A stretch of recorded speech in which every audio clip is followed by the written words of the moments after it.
Hello again, thank you for joining me for another video. So today I was thinking about conditioning and how our lives unfold in front of us and the degree to which we really need to uncover the difference between the trajectory we have taken in our lives that is a result of social expectations, social roles, the current environment, politically and also just ecologically, like just the amount of interaction we have with our environment and the health of the environment that we're in. All of these layers of conditioning that are our world until we have a spiritual awakening and begin to interact with the exact same stuff, the exact same external reality, but from a new and different perspective, so that all of the meanings that we have already given everything can get washed into a new meaning. So your whole life you can be walking around in this very conditioned state of being where your body is basically useful to the social reality. And once you have an awakening, your body now is useful to that higher spiritual awakening, the ascension process, the development of the soul, the process of becoming one with and understanding the actual real substance of reality, as opposed to going through the motions and acting as if the body is the end all be all without ever even knowing what a body is.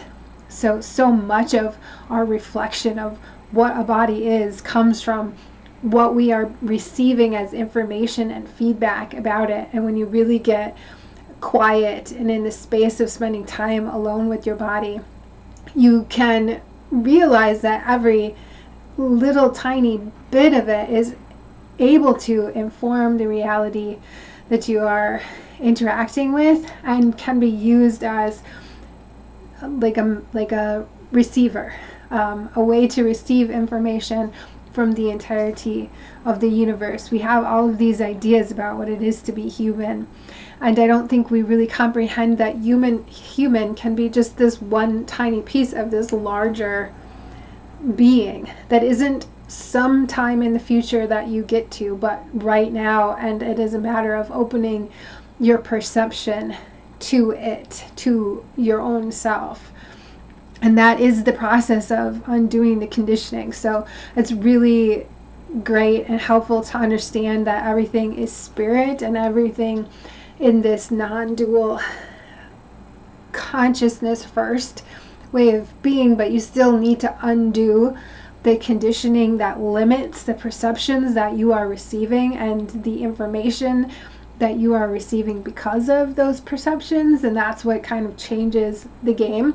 So I wanted to talk about that because the last video I had, and this is really, really important for people who have awakened and have trauma, because you are still going to be highly tuned.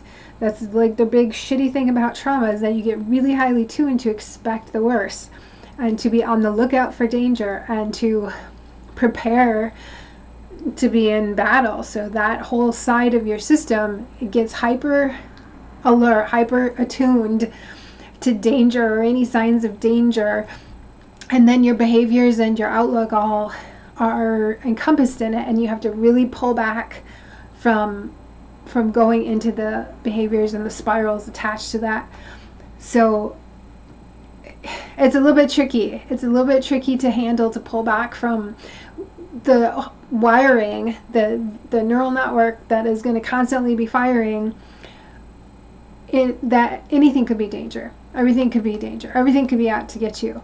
And when you're dealing with human beings who are, especially at the moment, fairly egotistical creatures, they're always going to be dangerous to some degree, right? There's always going to be some underlying danger. So if you don't break out of that concept, that conceptual framework, and give your body a break from the neurological storm that goes with it, it can become really miserable. Everyone's out to get you and against you, and it's hard to really blossom and thrive in that environment. And the thing is that as much effort has been put into making things better and kind of waking people up to the effects they're having on others, it isn't working. So you have to find other ways to be safe and whole and blossoming where you're at and the environment as it is.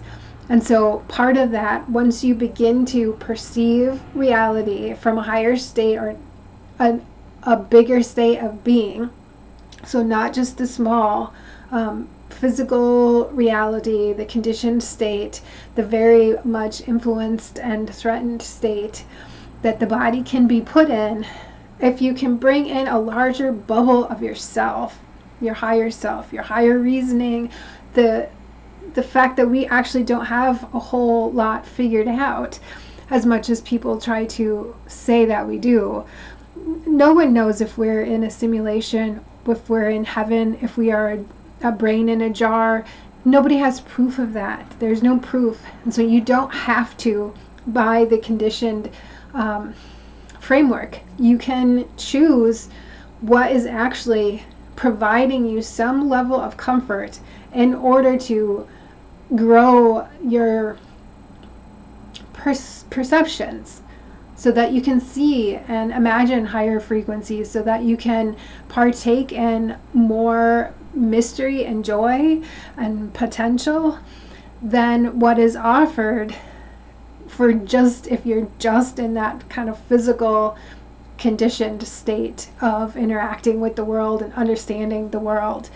There's a lot to be said for, paying attention to what your beliefs are and how they are informing what you believe you can get out of being alive. So much of the conditioning is it's as if we believe it to be the actual truth about the nature of reality. And so when you pull back into just that pure consciousness, it does give you a break from the constant noise there, so that you can see how much of it is actually made up.